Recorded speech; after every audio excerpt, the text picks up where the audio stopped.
OMGs, boys, girls, in-betweeners, how you doing? Red Gambit here, and I am goddamn excited because we are finally getting to see some of what Project L looks like, the fighting game made by Riot, the boys over with League of Legends, because League of Legends is some hot property right now. I've seen that Netflix Arcane going on, and yeah, it's crazy. I'm really excited about this. I'm not gonna lie. I don't get that excited about fighting games much these days. Largely because they've made me very cynical over the last couple of years. We've had a lot of failures, a lot of games that failed to launch, a lot of games that died over, you know, a long enough period of time, some short, some fast. And it really, what's been depressing about it has been that there's been no pretenders to the crown. I mean, you look at like the big fighting games, they all remain the same. You got your Street Fighter, you got your Tekken, you got your, you know, Dragon Ball FighterZ came along that made a good impact, but now it's really dropped off, obviously, since they stopped releasing new content for that. You got your Smash, but that, you know, Smash is Smash. People will always love Smash. People who love Smash, that kind of thing. You know, Nick All-Stars certainly failed to set the world on fire. In terms of challenging that, at least, or just in general, it's almost a dead game already. If it isn't already. So, you know, it's been a while. Probably the last game was Dragon Ball FighterZ, where a game actually came along and kind of shook things up and said, okay, you know, here's a new IP, here's something different. Why don't you go play this instead? Instead of playing Tekken, instead of playing Mortal Kombat, instead of playing Street Fighter, instead of playing Smash or whatever else. But those are really your big titles, and I'm excited about these. Obviously, you know, I don't get mad if you love Guilty Gear, if you love King of Fighters, that's fine. I'm just saying they're not as big as those big tentpole kind of fighting game titles. So I'm really hoping the next big thing will come along, as I'm sure a lot of you are.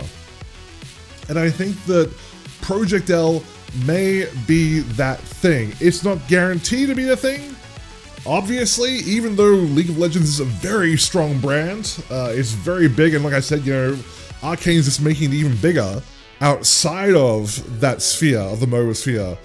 It's, you know, it's still like something to get excited about, I think. And hopefully you can hear that in my voice as I speak. So what we're watching right now is the first actual gameplay reveal of Project L fighting game.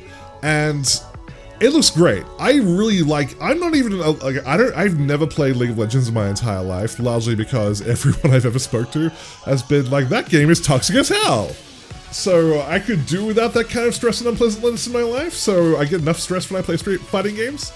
So I haven't played it, but I do actually really like what they do creatively. I've been a big fan of just watching their promotional materials that they make every year for, you know, the World Championships and whatnot. You know, I love like the KDA videos, like the two big music videos they drop. Those are fucking great. I love those.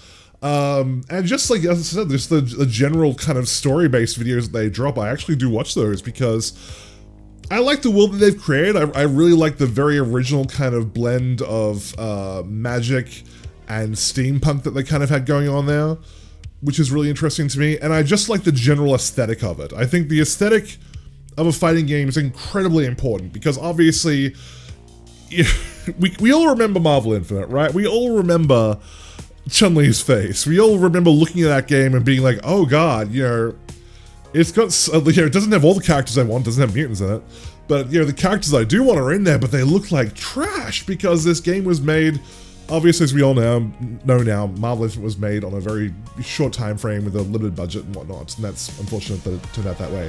So, but that's an example of what happens when you have a fighting game that has a bad aesthetic.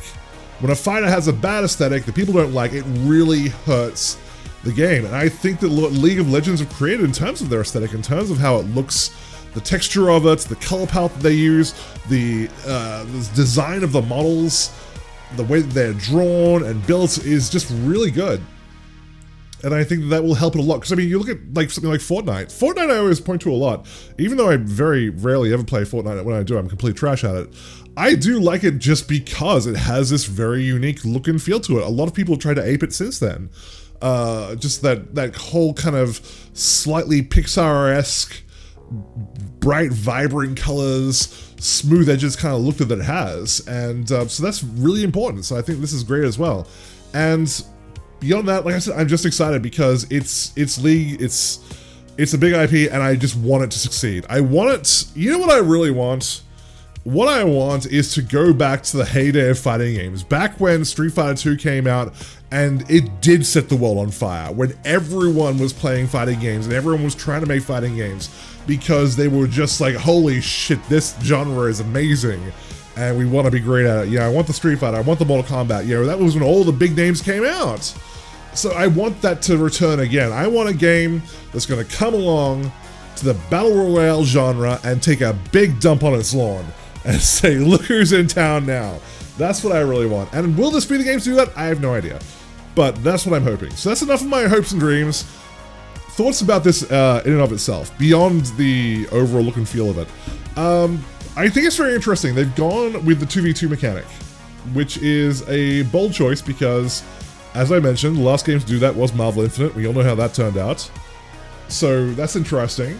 Not a bad call though. It's a good blend. I think that fighting games have a steep enough barrier to entry in terms of trying to learn how to play, trying to resist the urge to mash buttons, that trying to learn one character by themselves is bad enough, right? Let alone trying to learn 3 if you're doing like a Marvel or a DBZ kind of game.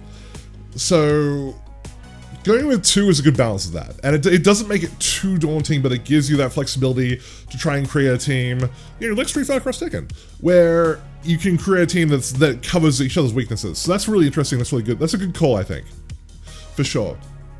So we have that. They've said in the video that they're going for an easy to learn, hard to master approach, which is obviously how you want to approach any fighting game these days. Basically, you do want to create a situation where you lower the barrier to entry as much as possible, but at the same time, try to create a gameplay experience that's deep enough and rich enough that people will stick around and try to learn and skill up and actually feel like the time that they are putting into a game is being rewarded. So that's really good as well if they can actually stick to that mantra, and I think that they can. Obviously, they do have a lot of experience within the MOBA space, and that area, again, while I don't play MOBAs, I can see that they do have that similar kind of need to reward people for their investment of time, basically. So that's that. The last thing that's really impressive about this and really exciting about this is they are talking about how they're going to handle online. And handling online is obviously, if you've watched any of my streams or seen any of my videos, you will know that I absolutely lose my mind at bad netcode. And Street Fighter is a very bad example of that, where Street Fighter, I mean, it's not entirely, I mean, it's a beast of their own making. You know, Street Fighter 5's been out for 5 years now going on 6. It came out in 2016, and when it came out, you know, almost 6 years ago, the netcode was certainly passable, and it was a big upgrade over Street Fighter 4. So at the time, I was kind of like, well, you know, this is, you know, it's not perfect, but it's, you know, it's a big upgrade over delay-based netcode. But games have progressed so much since then, and Guilty Gear Strive is the gold standard for what netcode should be in a fighting game now. It is god tier. I have played people in Canada, I have played people in Europe, and it still feels good. Not great, you can tell there is some delay in there, but I'm playing someone on the other side of the goddamn planet, I'm getting a little bit of delay. I'm prepared to accept that. So if they can create an experience which is on the level of that, which is obviously not going to be easy, but they do have, obviously, again, going back to that MOBA experience, they do have a lot of experience with netcode, which is great. If they can create an experience that's similar to that, we could be looking at like a big contender here for a game. If they can have a game that has a big roster, has a lot of flexibility in terms of how you can approach it, and has some deep gameplay with good netcode, oh, it's gonna be so good, because that was the failing of Strive, in my opinion. Strive has god tier netcode, but it has a very small roster, very small number of stages, unless you count the fact that the stages transition. And as a result, I really kind of fell out of love with it, because as good as the netcode was, I just couldn't find a reason to keep going back to it. I'd only found one character that I kind of liked, and I didn't even like them that much. And as a result, it's just like, well, you know, I don't want to force myself to play this when I can't really find something that fits me as a player. So you do need that big roster. You do need the ability to have that depth of gameplay. Because again, like I was playing Giovanna, which is kind of my fault because Giovanna is designed to be the entry-level character for that game, basically. But she's very simple to use, and I just didn't like how it's kind of similar, like in terms of why I dropped Cammy. That like I just don't like characters who are like super linear in terms of how they approach fights. It's her game plan for every fight is the same: get in, do damage. That's it. So, you know, you need characters that do have that depth, and you need enough of them that people can find something that resonates with them. So that's really important. So there's a lot of boxes they have to tick here. They have to tick the roster, they have to tick the stages, they have to tick the content, they have to tick the depth of gameplay, they have to tick the accessibility for new players. You know, it has to have a great soundtrack, it has to have so many different things. But I think if anyone can do that, it would probably be Riot, because they do have so much experience in online gaming. And when I talk about netcode, the reason I get excited about the netcode is twofold. So first of all, they're already using it off their own network architecture that they do have from League of Legends and whatnot. And beyond that, beyond basically the fact that it's going to be rollback based, that it's going to have basically a system where instead of having multiple servers that your connection gets routed through, or routed if you're American, it will basically try to take the shortest path possible, which is great, obviously. And it will have systems that they're promising in there, which will basically mean, this is the part that gets me really excited. I'm not kidding, I actually have goosebumps talking about this. This is what gets me really excited. If you have a good connection, if the server detects that you have a good connection, and your opponent has a bad connection, if they're the one on Wi-Fi, and you're the one using wired, guess what? They get the lag, and you don't. Holy shit, what a concept. Rather than trying to punish people who don't use McDonald's Wi-Fi, who don't use Fisher-Price modems, rather than punishing them by trying to create an equal gameplay experience, they're just like, no, your connection is shit. You get punished for that. My God, incredible. 10 out of 10. Would play again. That if they can deliver on that, I don't even know where to start. I'm so excited about this. So that's what I'm really looking forward to. So, like I said, this is still early days. They're promising now. They said last time when they announced Project L, they didn't really have anything to show off more than a couple of screenshots, that they were going to go dark, and the darkness period is now past. We're now actually in the period now where they're saying, okay, well, yeah, we're showing you the game, and we'll try to keep you updated going forward.